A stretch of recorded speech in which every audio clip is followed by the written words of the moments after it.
राम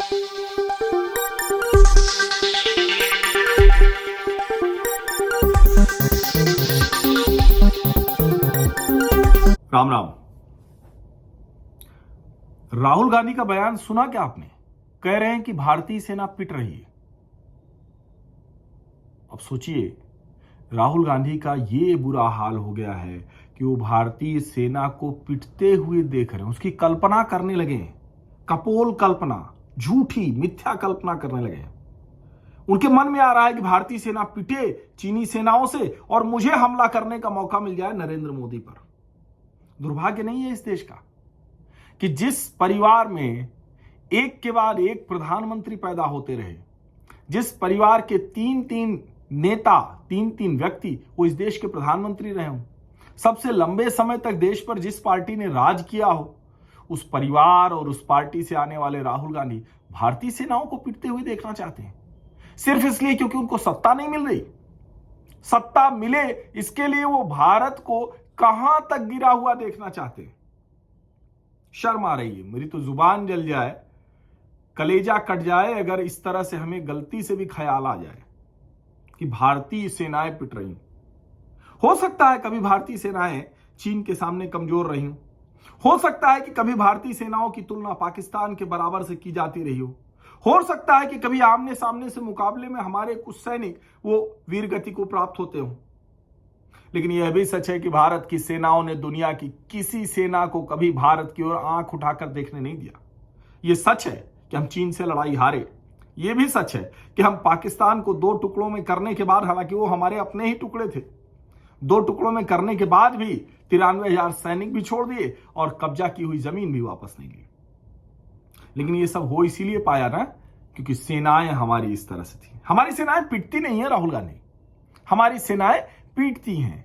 लेकिन हमारी सेनाएं पीटती भी नहीं है, हमारी सेनाएं उसको पीटती है जो उनको पीटने के लिए आता है। और ऐसे में आप हमारी सेनाओं पर इस तरह की बात कर रहे हैं। कई लोग कह रहे हैं, टीवी चैनलों पर चल रहा है, मैं भी बहस में लगातार अभी हूं कि जयचंद और ये वो नहीं जानते लोग, ये सब प्रतीक नाम है। लेकिन भारत की जिसके साथ लड़ाई हो रही हो उस देश की सेना का महिमा मंडन करने की कोशिश और अपनी देश की सेना को गिराने की कोशिश, ये भाई साहब देश विरोधी नहीं हुआ तो फिर क्या हुआ? लोकतंत्र में कोई भी सवाल पूछे, करे भाई तो पूछिए ना सवाल। सेना के कमांडर जब कह रहे तो आपको उनकी बात पर भी भरोसा नहीं। और आपको मैं बता दूं, ये झूठ बोला जाता है बार बार कि सरकार ने विपक्ष को भरोसे में नहीं लिया। गलवान में जो कुछ हुआ था उसके बाद दुनिया भर की एजेंसियां कह रही थी, अमेरिकी एजेंसियां, रशियन एजेंसी, कि भारतीय सेनाओं से 3 से 4 गुना ज्यादा नुकसान चीनी सेनाओं का हुआ है। पीएलए के 60 से 100 सैनिक मारे गए। हमारे 20 वीर सैनिकों ने अपने प्राण गंवा दिए। देश के लिए गंवाए, इसके लिए गंवाए क्या कि कोई नेता खड़ा हो और बेतुकी बेहूदगी वाली बातें करने लगे, कोई पार्टी तमाशा करने लगे। विदेश मंत्री ने उस वक्त भी, गलवान के समय में भी बाकायदा प्रेजेंटेशन दिया था, बताया था कि क्या क्या हुआ। मुझे राजनाथ सिंह जी का रक्षा मंत्री के तौर पर संसद में दिया गया बयान याद है। आज हंगामा कर रहे हैं कि संसद में सरकार क्यों नहीं बता रही है, और जब संसद में सरकार बताती है तो उसकी बात करना ही बंद कर देते हैं। रक्षा मंत्री राजनाथ सिंह ने डिटेल में बताया था, बहुत विस्तृत जानकारी दी थी, कब कब भारत की जमीन पर चीन काबिज होता चला गया और कांग्रेसी सरकारें चुप रही।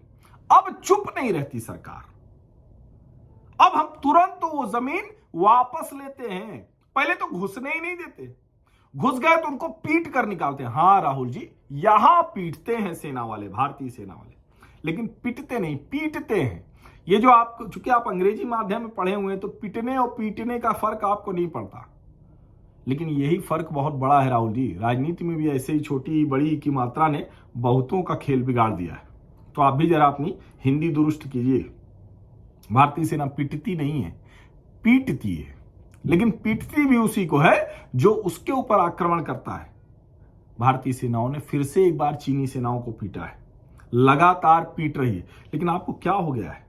और आप सब कुछ सेना की स्थिति के बारे में जानना चाहते हैं। आपके परिवार में तो प्रधानमंत्री रहे हैं, आप जरा पूछ लीजिए, मनमोहन सिंह जी से पूछिए ना कि क्यों 2013 में जो श्याम सरन जी की रिपोर्ट क्या कहती है, और क्यों मनमोहन सिंह जी तो पूछ लीजिए कि कैसे सेना बताती है, कैसे ब्रीफ किया जाता है, और खास करके सैन्य मसलों पर, सुरक्षा के मसलों पर कितनी जानकारी कैसे दी जानी चाहिए, तो आप पूछ सकते हैं। बताइए कि तब से क्या क्या नहीं बताया। लेकिन भैया 2008 में जो तस्वीर आती है एक, जिसमें आप खड़े हैं, शी जिनपिंग खड़े हैं और समझौता हो रहा है, कौन सा समझौता था वो, उसको बताने में इतनी तकलीफ क्यों कांग्रेस पार्टी को है?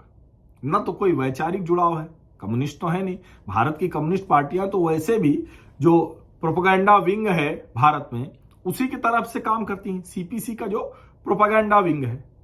लेकिन आप क्या करना चाह रहे थे? आप कम्युनिस्टों से क्या सीखना चाह रहे थे? उनके जो डिक्टेटरशिप है, तानाशाही है, उससे क्या सीखना चाहते थे?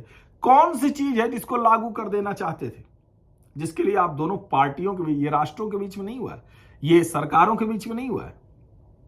बताइए ना। इसको बताने में इतनी मुश्किल कांग्रेस पार्टी को क्यों आ रही है? और मैं फिर से कह रहा हूं कि भारतीय सेनाएं सक्षम है, उसका जवाब दे देंगी, उनका मनोबल नहीं टूटेगा। लेकिन चीन इसका अंतर्राष्ट्रीय मंच पर दुरुपयोग करता है। बहुत बहुत